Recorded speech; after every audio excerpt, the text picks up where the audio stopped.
El gobierno afirmaron que se registra una tendencia a la caída de la curva de contagios por el COVID-19. Ante ese escenario, el Ejecutivo busca impulsar una denominada nueva normalidad para ir retomando la vida cotidiana, pero manteniendo resguardos sanitarios como usar mascarillas, distancia, ¿verdad?, social. Queremos hablar de este tema con Manuel Nájera, investigador del Centro de Epidemiología y Políticas de Salud de la Facultad de Medicina de la Universidad del Desarrollo. ¿Cómo le va? Gracias por el contacto. Hola Gonzalo, buenos días. Bueno, en primer lugar, preguntarle cuál es su impresión respecto de los últimos datos. Ya tenemos arriba el último informe epidemiológico, tenemos la cifra total de contagios, también el número de recuperados y las víctimas fatales. ¿Estamos mejor? ¿Estamos igual? ¿Cómo ve usted el panorama en términos generales? Mira, lo que se reporta y estamos observando es un panorama promedio, ¿no es cierto?, de la situación país. A pesar de que al principio de la epidemia o del brote en Chile había una estimación de una gran cantidad de casos a esta altura, digamos, ya vamos en la semana 8, casi llegando a la semana 8 de inicio del brote, lo que hemos observado es que hubo un aumento de los casos inicialmente, pero luego se ha logrado una estabilización en la cantidad de casos nuevos, asimismo en la cantidad de personas tristemente hospitalizadas en las unidades de cuidado intensivo, y el número de fallecidos tampoco se ha disparado enormemente.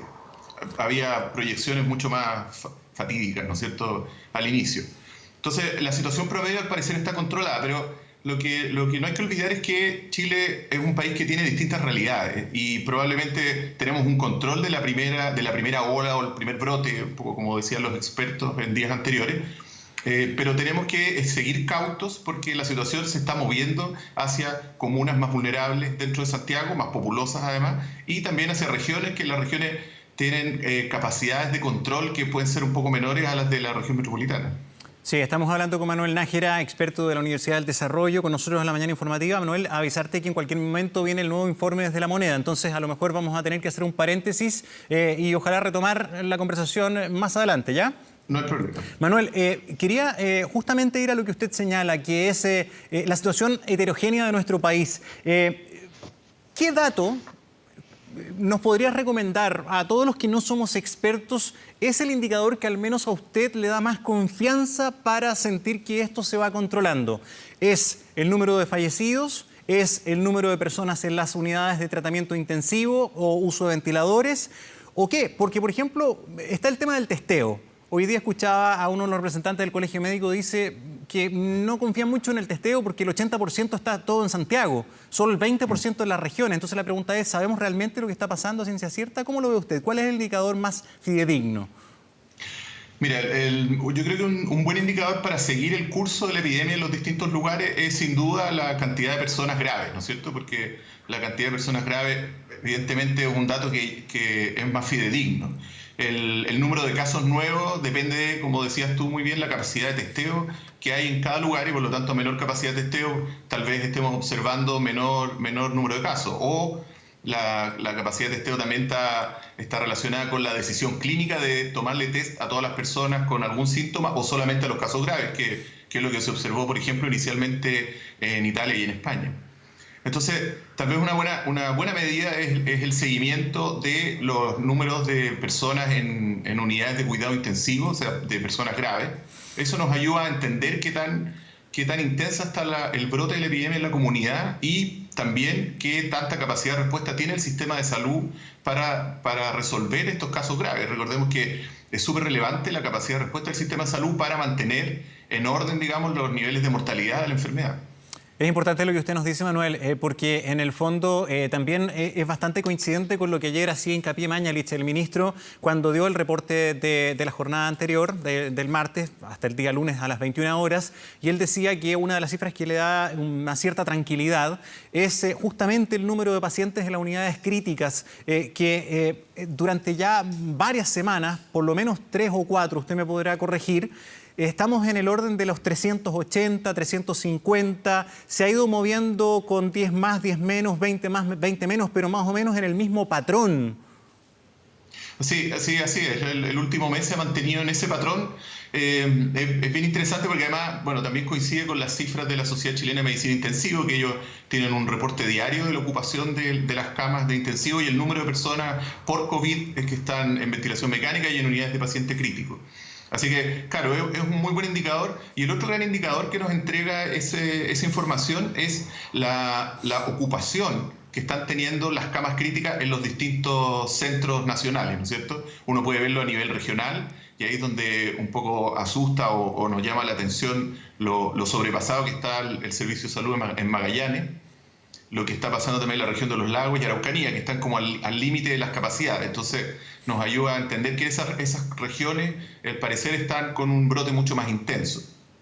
Manuel. Y dentro de la región metropolitana, dentro Sí. de la región metropolitana también estamos viendo lo mismo. Estamos viendo que el sector oriente ha disminuido la ocupación de camas críticas, sin embargo, el sector suroriente, el sector central y el sector sur la han aumentado en las últimas semanas. Por lo tanto, como les dije antes, la epidemia es viva, ¿no es cierto? No es una foto del momento promedio, sino que tenemos que escarbar en las diferencias que hay entre los distintos sectores. Claro, y probablemente ahora vamos a comenzar a ver un ataque mucho más teledirigido a las zonas de contagios más explosivos, probablemente refuerzos de aquellos servicios de salud que están más estresados. Es también lo que han dicho las autoridades, lo que han dicho los expertos del Consejo Asesor. Me imagino que tú también lo compartes. Yo te quería preguntar por un tema que también es bien interesante. Ayer lo hablábamos con el doctor O'Ryan, que también debes conocer, que es miembro del Consejo Asesor, y le preguntábamos por el famoso PIC. Porque recuerda usted que el gobierno ha hecho hincapié siempre en que era la próxima semana, las primeras de mayo. Vimos en los países que estuvieron antes que nosotros, Asia, Europa, que se dio una curva muy pronunciada que se llamó pic de contagios. Y según O'Ryan, él veía que el comportamiento en Chile, dado el buen resultado por ahora, es que hay una meseta un poco más estirada. ¿Cuándo cree usted que va a ser el famoso pic? ¿Vamos a tener pic o no? ¿Esto va a ser más alargado en Chile? No lo sabemos, o como algunos dicen, será entre agosto y noviembre. ¿Cómo ves esto del pic? Mira, yo comparto plenamente lo que han descrito los integrantes del Consejo Asesor, el doctor O'Ryan, anoche la doctora Aguilera también. Y es que lo que estamos observando probablemente sea una meseta que se va a mantener un poco en un periodo de tiempo indeterminado, ojalá que no sea muy largo, en estos niveles, y probablemente puede ir subiendo y bajando paulatinamente, pero manteniéndose en ciertos niveles de meseta, más que dispararse, si es que, por supuesto, se siguen las medidas que se han tomado hasta el momento, que son aumento de la capacidad de testeo y, por lo tanto, aumento de la capacidad de aislamiento y búsqueda de contacto para un poco interrumpir esa cadena de transmisión y, por supuesto, las medidas que ha tomado toda la población, ¿no es cierto? Que el uso de mascarilla, la distancia social que está tomando la gente, además de las medidas de distancia social impuestas comunitariamente, como son las cuarentenas progresivas. Sí, la gran pregunta es ¿qué pasa? Bueno, nadie tiene una bola de cristal, pero a ver, tenemos afortunadamente dentro de la desgracia de la sequía una prolongación de la estación veraniega. O sea, todavía en buena parte del país tenemos una ausencia de lluvia, ausencia de humedad, no tenemos frío, las temperaturas están de verano acá en el centro. Eso colabora, me imagino yo. Pero va a venir indeclinablemente una temporada en 1 o 2 semanas más fría, más húmeda, especialmente en el centro sur. Viene la influenza, viene el sincicial. ¿Tendremos otro comportamiento? ¿Cómo se va a convivir con el elemento COVID junto a la estacionalidad?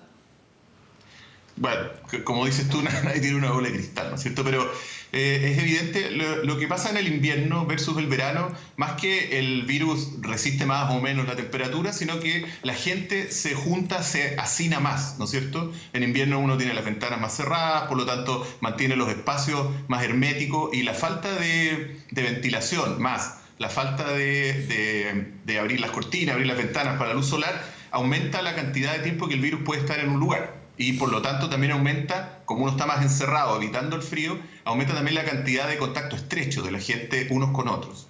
Entonces eso aumenta la posibilidad de propagación de los virus respiratorios, el coronavirus, y por supuesto lo que dices tú de este aumento que es esperado para todos los inviernos de la influenza y del virus sincicial. Sin duda que va a ser una prueba fuerte para el modelo de cuarentenas progresivas y de respuesta que está teniendo el Estado frente al coronavirus, la sociedad en realidad, pues somos todos.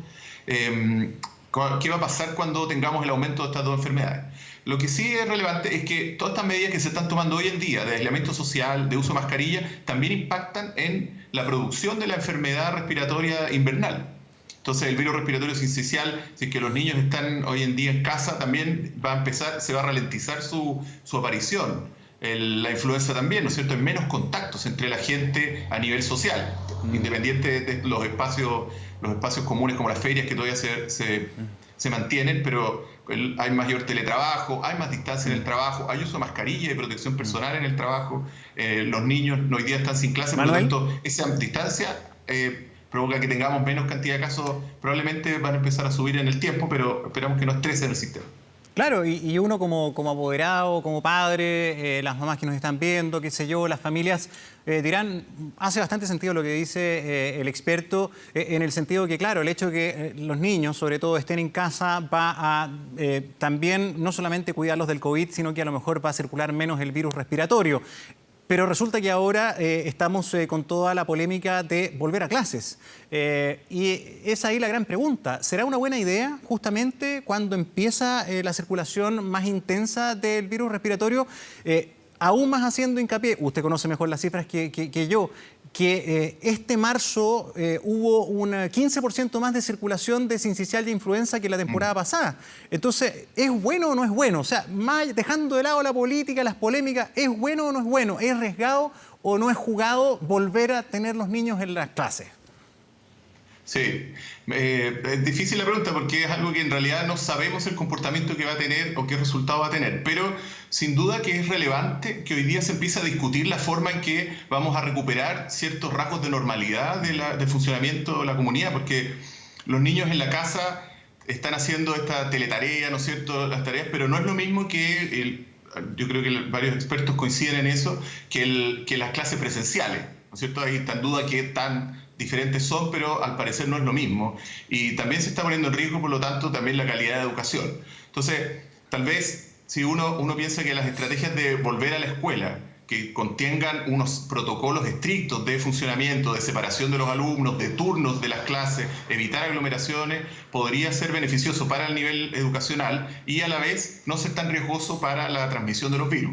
Yo creo que es algo que no sabemos, pero que hay que empezar a explorar, hay que discutirlo. No está mal discutir cómo podemos empezar a volver a la normalidad. La sociedad tiene que volver a funcionar, no podemos quedarnos estancados tampoco. Es muy probable. Ahora, claramente, y esto ya tiene que ver más en materias de otro orden, pero yo creo que ustedes como expertos en epidemias también deben tener una visión.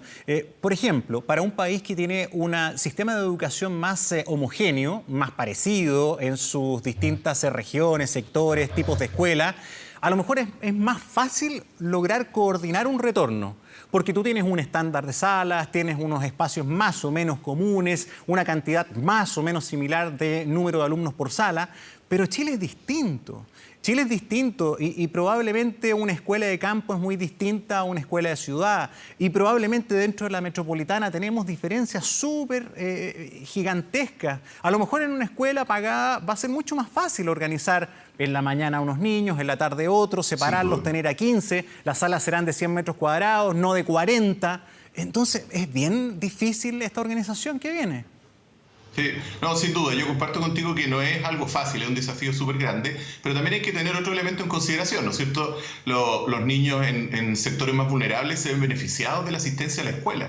Tiene un impacto alto en su capacidad de aprendizaje y además en permitir que los padres de esa familia puedan retornar a actividades laborales. Entonces, también hay que considerar esos elementos. Ahora, estamos de acuerdo en que esto tiene que ser siempre bajo el estricto control de una autoridad sanitaria que evite que el riesgo aumente. Pero al parecer los niños en estos momentos no están siendo el factor principal de producción de enfermedad en las sociedades. Y hay lugares donde las escuelas se ha permitido retornar o no se han cerrado y no está impactando fuertemente en la producción de la epidemia en la comunidad local. Sí, qué difícil es en términos de salud. Yo me imagino que los doctores, sobre todo, no sé, en cualquier situación, no solamente COVID, un cirujano, cuando tiene que tomar decisiones, siempre implican un riesgo, ¿no? Mi decisión como doctor puede significar una mejora o a veces incluso hasta la muerte. En este caso, tal vez debe aplicar un poco la misma, desgraciadamente, lógica. Pero, ¿cómo tomas decisiones con cosas tan inciertas? Perdón, a lo mejor la pregunta es tan básica, pero no tienes claro cuán inmune quedas, no tienes claro si los niños son tan o no son tan contagiosos. No, todo ha ido cambiando, todo está en desarrollo. ¿Cómo se opera así, con tantas incertezas?